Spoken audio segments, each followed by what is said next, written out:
Xərçəng müalicəsində demək olar ki, səssiz bir inqilab gedir və bu inqilabın adı hədəfli müalicədir. Bəs heç düşünmüsünüzmü? Bir dərman bədəndəki trilyonlarla hüceyrə arasında necə səyahət edib, məhz o bir dənə xərçəng hüceyrəsini tapır və sağlam olanlara toxunmadan onu necə məhv edir? Gəlin bu molekulyar ovun pərdə arxasına birlikdə baxaq. Bax, bütün sirr elə bu sualdadır. Bu, müasir onkologiyanın həll etməyə çalışdığı ən fundamental məsələdir. Cavab isə, təsəvvür edin ki, xərçəng hüceyrəsinin özünün üzərində daşıdığı gizli kodlarda onun molekulyar barmaq izindədir. Fərqi anlamaq üçün gəlin klassik bir bənzətməyə baxaq. Amma bu həqiqətən də möhtəşəmdir. Baxın, ənənəvi kimyaterapiya qarşısına çıxan hər şeyi, yaxşı, pis, fərq qoymadan dağıdan bir ağır çəkici kimidir. Hədəfli müalicə isə yalnız və yalnız düşmən hədəfinə kitlənmiş bir idarə olunan raketdir. Onun bütün gücü, bütün sehri məhz bu dəqiqliyindədir. Yaxşı, bəs bu super ağıllı raket öz hədəfini necə tanıyır? Onun GPS sistemi nədir? Hər şey xərçəng hüceyrəsinin özünün daşıdığı unikal bir molekulyar imzanı tapmaqla başlayır. Məsələ burasındadır ki, xərçəng hüceyrələrinin səthində onları sağlam hüceyrələrdən fərqləndirən xüsusi molekullar, yəni biomarkerlər var. Bunlar elə bil ki, xərçəng hüceyrəsini satqınlıq edən siqnallardır. Adətən bunlar həddindən artıq çoxalan zülallardır və hədəfli dərmanların axtardığı o mayak rolunu oynayır, dərmanı birbaşa hədəfə doğru çəkir. Və bunlar sadəcə nəzəriyyə deyil, çox konkret hədəflərdən danışırıq.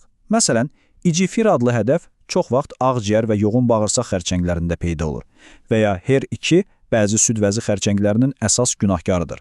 Hər bir hədəf fərqli bir dərman üçün unikal bir kilitdir və bu da müalicəni inanılmaz dərəcədə fərdi edir. Deməli, hədəfi müəyyən etdik. İndi isə onu necə zərərsizləşdiririk? Baxın, arsenalımızda iki əsas silah növü var və bu silahlar həm ölçülərinə, həm də döyüşmə taktikalarına görə bir-birindən tamamilə fərqlənirlər. Deməli, iki fərqli yanaşma var. Birincisi, kiçik molekullu dərmanlar. Bunlar o qədər balacadırlar ki, sanki bir casus kimi hüceyrənin divarından sızıb içəri daxil ola bilirlər. İkincisi isə monoklonal anticisimlər.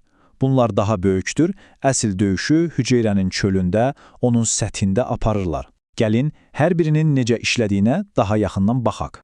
Təsəvvür edin ki, bu kiçik molekullar bir növ molekulyar diversantlardır. Onlar birbaşa düşmənin qərargahına, yəni hüceyrənin içinə girir və xərçəngin böyümə mühərrikinin yanacaq girişini bloklayırlar.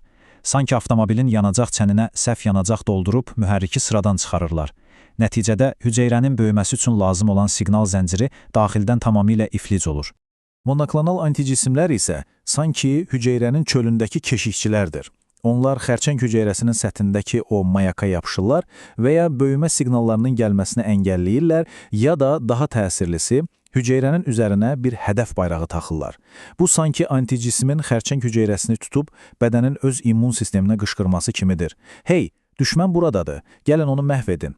Yaxşı, bəs əgər bu iki gücü birləşdirsək necə? Yəni, həm dəqiq nişancını, həm də ölümcül bombanı bir araya gətirsək. Bax, bu, hekayəmizin zirvə nöqtəsidir. Həm hədəfləmə dəqiqliyini, həm də öldürmə gücünü tək bir molekulda birləşdirən texnologiya.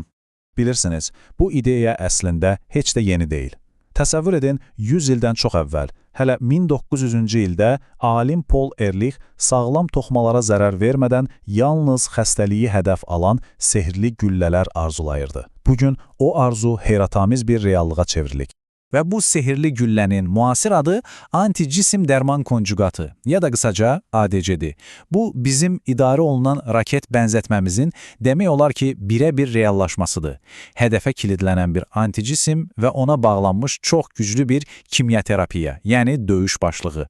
Bir ADC-nin quruluşu çox zərif, amma eyni zamanda çox məntiqlidir.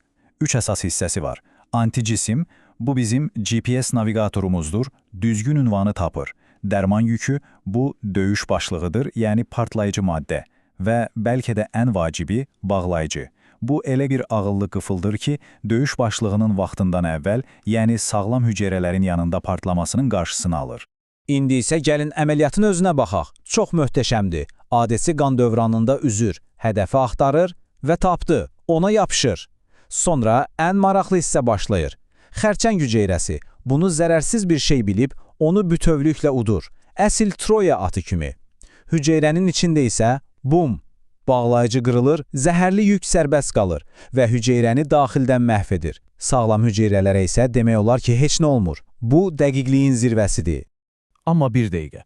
Əgər bu dərmanlar bu qədər ağıllıdırsa, bəs niyə onların hələ də yan təsirləri var? Bu çox vacib bir sualdır və cavabı bizə göstərir ki, hədəfli sözü heç də həmişə qüsursuz demək deyil. Problem hədəfdə, amma şişdən kənar deyilən bir fenomendir. Yəni, dərman səhv etmir.